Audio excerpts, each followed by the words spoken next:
Hi, I'm Yukalai. Welcome back to my channel. For the first full vlog of this YouTube channel, I'd like to talk about the difference between recreational writers and professional authors. So you enjoy writing, and you think, maybe I'm ready to write a book. How do you know that you're ready to be a professional author? The transition from recreational writing to professional author is one that's often overlooked in the writing community. A lot of people just assume that if you're good at writing, then one day you'll write a book. If you're good at anything, one day you'll write a book. But it's actually a lot of work, a lot of technical work to be an author. So how do you know when you're ready to make the leap? Well, writers in general enjoy writing, for one thing. That's the simplest way to tell. But more important than that, they have tenacity. They have the ability to stick to a single project for a prolonged period of time. The general amount of time that it takes a first-time author to get out their first book is about 6 years, which means that you need to be ready to stick to a single project for at least 6 years. Today, I'm going to talk about 3 basic things. First of all, the historical development of a young author. Secondly, a useful contemporary training tool, i.e. fanfiction. And thirdly, the signs that you're ready to go from recreational writer to professional author.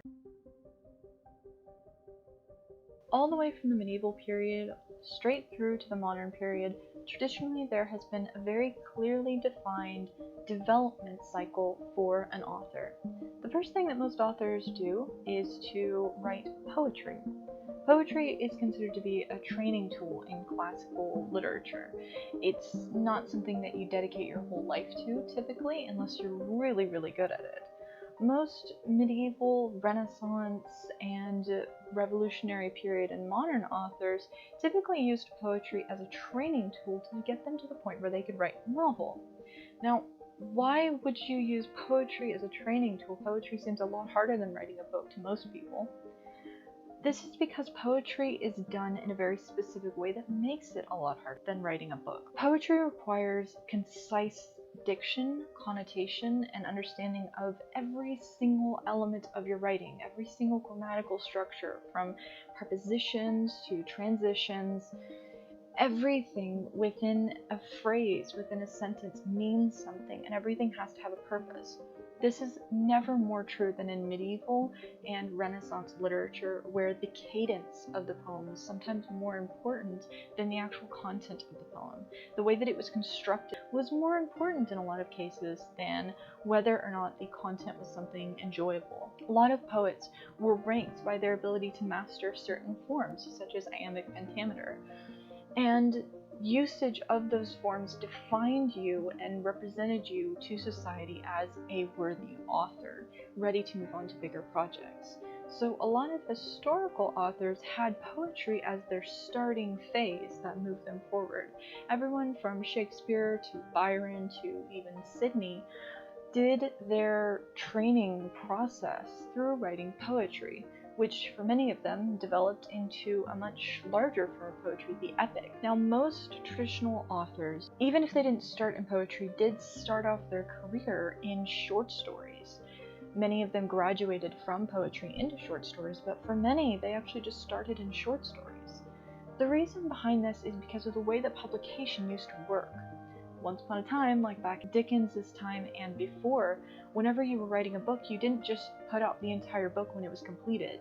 You published the book in sections, in chapters, that were published in periodical magazines, literary magazines, that people would then read piece by piece. All of Dickens' work were written this way. In fact, most Victorian literature was written this way. Even Sir Conan Doyle's Sherlock Holmes stories were written this way, where the audience would read over sections and bits and chapters of stories and wait weeks and weeks for the next story to come out.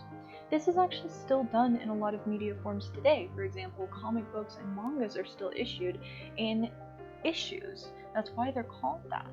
They're put out in small chunks and bits and pieces, and then whenever it's completed, when the story is completed, it's then compiled into a single work that is then published. This style, this format of writing was so common and so frequent that whenever the fully fleshed book was sent out in the very beginning, a lot of people looked down on it and thought, oh, well, obviously this author wasn't good enough to get into a literary magazine, which is why they had to publish their book as was. That had a lot to do with the way the publication system was built. An author had to pay to publish their book in the beginning, which made it something that was called a gentleman's profession, because you had to have money to do it. There was a lot of social context going on which defined the way that writing was developed in the traditional periods. Now, that stopped around the turn of the century, whenever it got so much cheaper to publish that publication houses started opening up and paying for the process themselves instead of requiring the author to pay for it. So if you were an author and you had written a story, even if it wasn't finished, you would go to a publishing house, you would get an editor, you would work together to make a story, and then you would publish it. And that became the standard process. Today, there's one extra step, which is to get a literary agent before you go off and publish a book. But typically it's done the same way these days. You finish your book and then you go off and publish it for first-time authors. Though literary magazines still exist today and still do actually publish books in chapters today, most authors tend to wait until their book is finished. This is because publishing houses are very hesitant to take on first-time authors unless they have a completed project. Again, there's a very simple reason for this. A lot of young writers who think they're ready for writing a book get about halfway through the project, maybe not even that far, and then they give up. This has given rise to the concept of a trunk novel. A trunk novel is a novel that you have subbed into a trunk. It is a novel that is not finished, that you started working on, but you got stuck halfway through it, or you didn't even get halfway through it, or you fell apart in the planning process and you couldn't get it done. As the publication network has expanded in recent decades, publishing houses have become much more restrictive about what kind of projects they'll take. And from first-time authors, that is generally, it has to be complete. They won't even touch the project until it's complete. That mentality has been forwarded onto literary agents. There's something called the unsolicited work. A publishing house back in the day, even back in the 90s, would accept unsolicited work. This was work that did not have a solicitor. That is, it doesn't have a representative. It's just the author themselves going to a publishing house and saying, hey, I have work, and then the publishing house looking it over and deciding if they want to take the work. Most publishing houses do not accept unsolicited work anymore. They don't do it. So you really have to have a literary agent to move forward from the process these days, unless you want to go self-publishing, which many authors do, and that is their choice. There's nothing wrong with it. In order to get a literary agent, though, you have to have your book finished. Very few literary agents will accept a case unless they already have a completed work. I have actually met a few literary agents that do accept work uncompleted, but they won't start a contract with the author until the work is completed, because they know that even though they see an author who has a lot of potential and who could be a really great author and has a really great idea, that idea may never come to fruition if the author isn't willing to stick to it, if they don't have that tenacity element. Now, that historical process has evolved over time from the Victorian period to this period, and now we have something that's a little like a periodical that a lot of authors use to hone their craft and to hone their skills, which I think is a great tool to figure out whether or not you're ready to write a book, whether or not you're ready to be a professional author instead of just being a recreational writer. And that tool is fanfiction, which is what we're going to talk about next. Fanfiction is a tool that's actually used quite a lot today. A lot of people read and write fanfiction recreationally, and this is usually something that young authors gravitate towards in order to hone their craft. There is a very simple reason for this. Fanfiction is an amazingly intuitive tool to learn how to write better, and one of the best aspects of it is that most fanfiction websites provide commentary from the reader, so a reader can make a comment or click the like button or whatever, so that the writer knows that people are responding well to their content or if people are criticizing their content. This allows for direct training, basically, from the public rather than from a professional.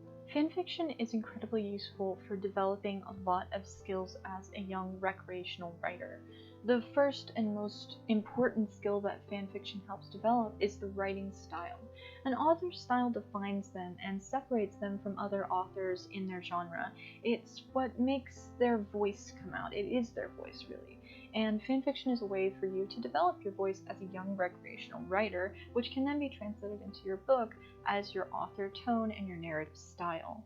An author's style is defined by things like their grammatical usage, or the way that they use diction, or if they have a particular type of genre-specific scene that comes up. If you take a look at an example, like, for example, J.K. Rowling's first book, you can see certain elements of her style. You can literally just pick a page, any page, and flip to it, and you can see certain elements of her style, like this right here. Do you see this? This -O ... That's something that's very common to her style. She does that a lot. She uses dashes quite frequently in her writing, and she does it because it allows for a more natural cadence in the dialogue. It's something that we do in our own speech. We jump off of a word and jump into the next sentence very commonly without thinking of complete sentences, because we don't think in complete sentences. And she incorporates that into her writing, which makes her dialogue very natural. Other things that she does is not using a lot of tags. You'll notice in her dialogue, you see how there's not Malfoy says, so-and-so says, whatever. These are called tags, and she doesn't use them very often. In fact, she uses them usually at the beginning of a dialogue sequence, and she does this thing where she'll have 2 or 3, maybe 4 lines, and then she'll put a tag, and then she'll go back and do that quite often. She also does things like at the beginning of every chapter, she will have this expositional sequence, and then she'll go into a scene. She has this author style element called time moving quickly, which is where she'll do time jumps. For example, this chapter that I passed to is a time jump sequence. Harry's the last month at the Dursleys, you see. She does that a lot, where she goes through long periods of time. She'll just do a time jump. Those sort of things are part of her style, and those are things that you can develop in your style through the use of fanfiction. You can decide if you want to be an incredibly detailed, calendar-specific author who says specifically what day it is and what week it is and things like that, or you can be really loose with time and you can just choose not to involve that sort of thing. You can be the kind of author that describes settings to the umpteenth degree, or you can be the kind of author who really doesn't bother with those kind of descriptions and focuses more on the person, the characters. Those are elements of author style that you can develop as a fanfiction writer and learn how to hone your craft and how to really own your style and make it your own in a way that differentiates you from other writers. One of the things that authors really struggle with is differentiating their character voices. This is something fanfiction is amazingly good at. The ability to go to someone else's work and not have to worry about building a world, or building a plot, or building characters, and just play around with each character sounding differently. Maybe some characters say certain things, like in Twilight, Bella says "Holy Crow." This is just something that she says.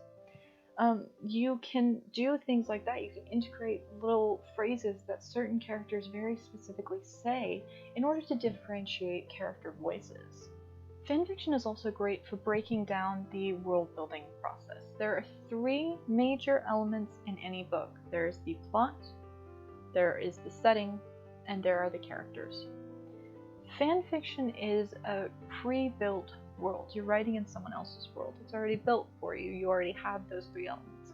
But what you can do as a young writer when you're still honing your craft is to implement your own situation. Like, for example, you see it all the time. You see basically any fanfiction at Hogwarts. This is where they're taking the same plot, the same characters, and just changing out the setting. You can do this yourself whenever you come up with an idea of a setting. Like, for example, if you know you want to write in the Tudor era, you can write supernatural in the Tudor era. You can do things like that. And it's a great way for you to learn how to hone that one aspect of the triad and just get really good at just that one piece. And then switch over to a different one and start honing that. For example, OC fanfiction, other character fanfictions, are fanfictions where you have an original character that you're implementing into the world. That's a way for you to develop your own character and not have to mess around with the plot and not have to mess around with the setting. These individual world building exercises are really good for learning how to build these aspects and figuring out which one of these you're really good at and really bad at. Every author has one of these three that they struggle with. Me, I've always been really, really great with setting. I'm amazing at setting. I'm pretty good at characters, but plot, that's where I struggle. So that's one of the things that I really latched onto whenever I started writing fanfiction, was I let other authors write my plot for me. I let Harry Potter write my plot for me. I let Criminal Minds write my plot for me. I let every other author in the world write my plot for me, and I just introduced my characters and introduced my setting to the situation and just transfer the plot over. That allowed me to work on those things I was really good at and get particularly good at them, and then whenever I felt confident enough, I used an existing setting and existing characters to implement elements of plot, to change things. That allowed me to work on plot and get better at it. That traditional development cycle that we talked about before, that traditional authors use, where they start with poetry and then they move on to short stories and then they move on to novels, can be replicated in fanfiction quite easily, because fanfiction is usually divided into three big categories. You've got your one-shots, your long fictions, and then your ridiculously long fictions. Your one-shots are usually just a single scene that's plucked out and written differently, or they're single scenes that are added to the existing content. I'm going to be honest, they're usually smut. But they are a way that you can work on just one aspect at a time, just one scene. And this is basically writing a short story. It's basically what you're doing. A long fic is like a long short story. A long fic is where for example, you start in the middle of season 5 of whatever your TV show is, and you just write the rest of season 5 differently. That's all you're doing. It's not quite rewriting the entire work, but it's a big chunk of the work that's being rewritten. And then you have your mega long fictions. These are book-long fan fictions that are usually either adding entire sequences to the story, like what happens after the story is finished, or it's rewriting an existing story, like rewriting the Twilight books, which is what the woman who made 50 Shades of Grey did. She just rewrote the entire Twilight books. These mega fictions are what you want to aim for if you think you're ready to be an author. Here's why. You start with one-shots, honing your craft, experimenting, playing around with ideas, trying out characters and things like that. Then you graduate up to the long fic, where you work on integrating those three elements together, learning how to work with the setting, learning how to work with the plot, learning how to work with your characters, and integrate them and make sure that they interact with each other well, because nothing screams juvenile author more than the inability for those three elements to cooperate with each other. And then you move on to the megafic. Now, the super long megafic is a way that you can really show the tenacity that you need to be an author. It's really easy to write a short fanfiction. It's really easy to write a long fanfiction. It only takes a few weeks, maybe a few months. But making a mega fiction, that takes years. That takes a long time. That takes a lot of work and a lot of dedication and a lot of planning, and basically all of the same steps that are involved in writing a book, which is why it's great practice. It's a great way for you to learn how to do all of those things in an environment where half the job is already done for you, at least. Where maybe you're using their plot, maybe you're using their setting, maybe you're using their characters, and you're just implementing your own ideas into it. So you don't have to do as much work as you would for an original book. But you're still learning how to hone your author style. You're still learning how to work those three elements, and you're still learning how to stick to a project for a long period of time, because that's what you need to do. You need to be able to stick to a project for a long period of time. You need to be able to hold on to the same project for at least 3 years. Now, that's not to say you need to go and write a fan fiction for 3 years and then you're ready to write a book. That's not what I'm saying. What I'm saying is you know you're ready to write a book when you can stick to a fan fiction for 3 years. It's just a great tell. It's a great way to see it. Which brings us to the other signs that you're ready to write your own book. You're ready to graduate from being a recreational writer to a professional author. So, how do you know you're ready to write your own book? How do you know you're ready to make the leap onto authorship? Well, the first thing that you'll see is that you've come up with your own individual ideas that are completely separate from the content that you're writing. These can be things like coming up with your own setting. These can be things like writing your own character that's not you. It's just an original character that you've invented that's a fully fleshed out character with goals and desires and all of those things. Or it can be a plot idea. It can be a plot concept that you've implemented into the story in place of the existing plot. But that's the important part. It has to be in place of. When you're writing a fanfiction, it's so easy to just enhance what the author's already done. The way that you know you're ready to write your own book is when you haven't just enhanced what they've done, but you've replaced what they've done. You've taken whatever story it is out of its context and put it into your own context and written it that way. For example, you've replaced Harry Potter with your own character. You've replaced Hogwarts with your own setting. You've replaced the whole Voldemort superplot with your own plot. That's one of the signs that you're ready to write your own book, because it means that you've come up with original ideas that you can then cannibalize, that you can then take from that fanfiction and develop into your own story. Something that happens quite often in people who graduate from writing a fanfiction into writing their own book is that they have changed everything to match their personal style. They have changed the characters, all of the characters, to be the way that they want them to be. They've changed the entire setting to be what they want it to be, and they have changed the entire plot to be the way that they want it to be. A lot of really big fan fictions that I read and I can tell this person's ready to write a book is that they have taken everything from the existing world and completely personalized it to their own style in their own way. And the characters, whenever I read the characters, I know what they originally sounded like, and I can hear a completely different voice when I'm reading this character. Or I can't imagine the setting the same way anymore, or the plot is just so vastly different that I'm on the edge of my seat. I have no idea what's going to happen next. Those are signs that you have become original enough, you're ready to take the plunge, which is a very scary thing. It's scary to go from having the sort of handicap crutch, the wheelchair of someone else's story, to writing your own. But that's one of the ways you know you're ready for that, because you have created enough original content that you can go ahead and make that leap. One of the skills that you absolutely have to develop before you can become an author, one of the skills that you must 100% have before you ever try to write your own book, is editing skills. You need to be able to edit your own work, and more importantly than that, you need to be able to take criticism. If you can't stand it when people criticize your fanfiction and they're like, oh, this is crap, I've never read something bad as this before, if that hurts you too much, you're not ready. Because when you're published, that's going to be a good 30 to 70% of the comments in your story is that people hate it. And you need to be ready for that. You need to be prepared for that. There are lots of authors who have people that they hire to go through their fan mail because they can't stand people saying bad things about them, or they have people who run their social media because they can't handle the criticism.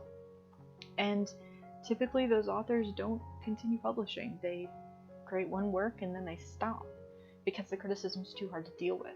You need to build a thicker skin. There is a bit of a stigma in the publishing industry right now against YouTubers. I don't know why, considering that YouTubers have a lot of the same skills that they need to be a writer. They have to create their own content, they have to be able to edit their own style, not just editing footage, but being able to edit their style and craft their own writer's style and their YouTuber style. And they have to have a thick skin. You gotta have a thick skin to be a YouTuber. So a lot of the same skills are being developed in YouTube that you need to be a writer. So I don't know why there's a stigma against it, but things like that will help you whenever you make it, will help you when you succeed. So you need to develop those skills before you start writing the book. You need to be ready to read your own writing from the eyes of a critic and see things that you normally wouldn't see if you're reading your own work through rose-colored glasses. You also need to have basic literary editing skills. You need to know what diction does. You need to know the difference in connotations. You need to know what an editor is going to look for in your work. Editors do not just grammar check your work. They're not just grammar Nazis that go in and say, oh, you misspelled this word. That is like 10% of their job. Most of an editor's job is to make sure that your work is going to come across well in the reader. So a lot of their work is fixing plot holes and going in and correcting inaccurate things, or finding moments where, you know, in your own universe you have contradicted yourself. Like if at the beginning of your book you say magic can't bring back the dead, and then the climax of the book someone brings back the dead and it's not addressed as if it's a plot hole, then it's your editor's job to say, hey, this doesn't work. And sometimes an editor will unravel your entire book, which is why you need to have basic editing skills to be able to go in and read a book from the eyes of an editor and from the eyes of a viewer, of a reader, and make the changes necessary to make your book capable of publication. This is called commercializing it, making it capable of being commercialized. A lot of publishers who read first-time authors are looking for something that they don't have to do a lot of work with to publish it. So if you can do most of the editor's job before they get to the project, it's more commercial and it's more desirable to them. I've written 3 projects that were not completed, and they weren't anywhere near completion. But I sent one unsolicited to a publisher. I sent 2 of them to literary agents, which were then sent off to publishers, just very unofficially. I didn't sign any contracts with any of them. And all of them were ready to go forward with my work. I chose not to for personal reasons, which, you know, maybe I'll make a video on. But the reason why I was so commercializable is because I have been trained to edit. I've been trained through my philosophy degree, and I've been trained through my English degree how to edit a work. And that has made it so much easier for publishers to take my work and say, okay, we can run with this. You need to develop those skills yourself. And there are ways you can learn those skills. You can learn those skills through school. You can learn those skills through YouTube. You can learn those skills through books. You can learn those skills all kinds of ways. But you need to start learning those skills. Because if you and your editor can't speak the same language, your book's not going to get published. It's not going to happen. You need to be able to talk to your editor in their language, in a way that they understand, in a way that you understand. So editing skills, absolutely necessary. Another thing that you need to have is very basic. You need to have the determination to be published. This is simply, you just need to have the go get it enough, the tenacity enough to say, I am going to be published. And not because you want the consequences of publishing, but because you actually believe in yourself enough to believe that your work is going to be good enough to publish. It's really easy for people to romanticize what it's like to be an author. Very, very, very few authors make enough money off of their books to be a full-time author. Most authors have a day job. Stories like J.K. Rowling's are so incredibly rare. You should be resigned to the most likely possibility, which is that your book will be published. It will have less than 100,000 copies sold. And your royalties are probably going to look like about $500 a month. And that's it. That's not enough to live off. Some genres are more likely to have professional full-time authors, like romance, because they churn out 5 or 6 books a year. I've heard of an author before who churned out like 11 books a year. That's like a book a month. It's insane. But those are usually the only authors that are capable of turning it into a full-time job. Most authors have a day job. So be ready for that. You need to be ready for the reality of the publication industry. When your book goes into editing, it's not just your book anymore. It's your book, it's your editor's book, it's the marketing team's book, it's the publishing house's book, and they all get a say in it. You don't have control of your book very often. You usually don't have control of the language rights. And if, and this is a big if your book makes it onto a bestseller list. That does not guarantee you're going to get a film deal or anything like that. In the rare instance in which you get contacted by some sort of film exec, that doesn't necessarily mean your book's going to turn into a film. So don't romanticize the career. Being an author is an incredibly technical job, it's an incredibly difficult job, and it does not pay the bills. So don't quit your day job to be a writer.